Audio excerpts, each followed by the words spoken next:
Parfaitement vôtre. Avant de finir dans un cercueil avec qu'est-ce qu'on a dit, les caisses de vin, Olivier Pouls va d'abord nous raconter l'histoire fascinante, j'imagine, du poivron. Bah oui, c'est au Mexique, figurez-vous, que les plus anciennes traces de poivrons ont été retrouvées, des petites graines de poivrons retrouvées dans une grotte de Tehuacan, et elle daterait de plus de 7000 ans. Donc autant vous dire que les Mexicains avaient déjà domestiqué le poivron. Oui, parce qu'il ne pousse pas à l'état naturel. Alors, le poivron en fait est un cousin, même un frère, on pourrait dire, des piments. C'est exactement la même famille, à part qu'il ne contient pas de cette fameuse capsaïcine, vous savez, ce qui rend le piment piquant. Donc on appelle dans beaucoup de pays, on appelle d'ailleurs le poivron le piment doux. Il n'y a pas de distinction. Alors, c'est en arrivant sur l'île de Cuba, figurez-vous, que le médecin de l'expédition Christophe Colomb découvre une plante qui est consommée par la population. Alors, à l'époque, évidemment, il ne connaît ni le poivron et ni le piment. Et évidemment, comme il pense être aux Indes, il croit que c'est du poivre rouge. Et d'ailleurs, le nom poivron est lié à poivre. Poivron. La confusion, en tout cas en langue française, la confusion vient de là. Alors, comme je vous l'ai dit, c'est un piment doux. Les premiers plants arrivent en Europe au XVe et surtout au XVIe siècle.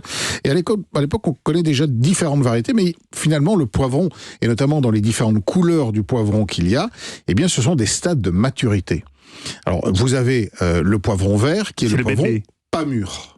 Et à partir du moment où il va commencer à avoir du soleil, il va se teinter, il va devenir un petit peu orangé, ensuite il va devenir un peu plus brun, et il va finir rouge quand il est très mûr. Ce qui fait que le poivron rouge est un poivron qui est un peu plus sucré, alors que le poivron vert a un côté un peu plus végétal. Alors c'est vrai qu'après, on a décliné pas mal de variétés de poivrons et de couleurs. Je parlais tout à l'heure du poivron chocolat, qui a une couleur assez spectaculaire.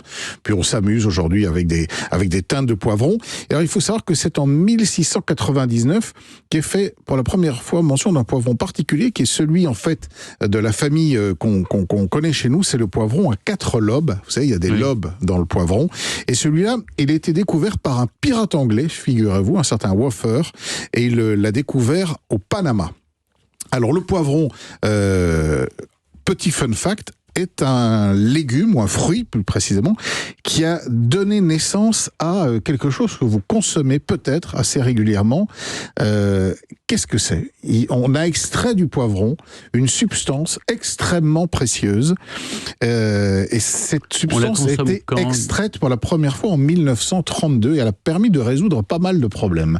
Vous la consommez peut-être le matin en vous réveillant. La vitamine C ? La vitamine C, exactement. Le poivron aurait pu sauver aussi les marins, là, dont on parle souvent. C'est un chercheur hongrois qui a réussi à isoler de la vitamine C sous forme de poudre depuis le poivron au départ.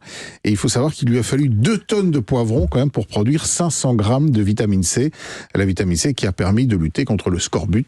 En mer, donc d'être emmené en mer. Ah, ben voilà, une belle nouvelle. Alors, qu'est-ce qu'on fait avec ces poivrons si on veut faire autre chose que de la vitamine C ? Alors, oui, et puis surtout il faut 2 tonnes. Alors imaginez que ça va pas être facile. Moi, ce que j'aime bien, c'est faire des petits poivrons confits servis froids pour l'apéro, avec de l'huile d'olive. Alors c'est très simple à faire. Vous prenez des poivrons de différentes couleurs, il faut enlever la peau. Alors il y a une technique qui est très simple pour enlever la peau. Donc vous coupez vos poivrons en suivant les lobes, de manière à avoir 4 jolis quartiers. Vous enlevez évidemment les petits pépins à l'intérieur, et vous mettez tout simplement ces poivrons côté peau sous le grill de votre four. La peau va noircir, elle va brûler. Quand ça a commencé à bien noircir, vous mettez vos poivrons dans un sac, vous fermez le sac, vous attendez 30 secondes, vous les sortez et la peau s'enlève. Mais alors, du bout d'un doigt, elle vient toute seule, sans aucun problème.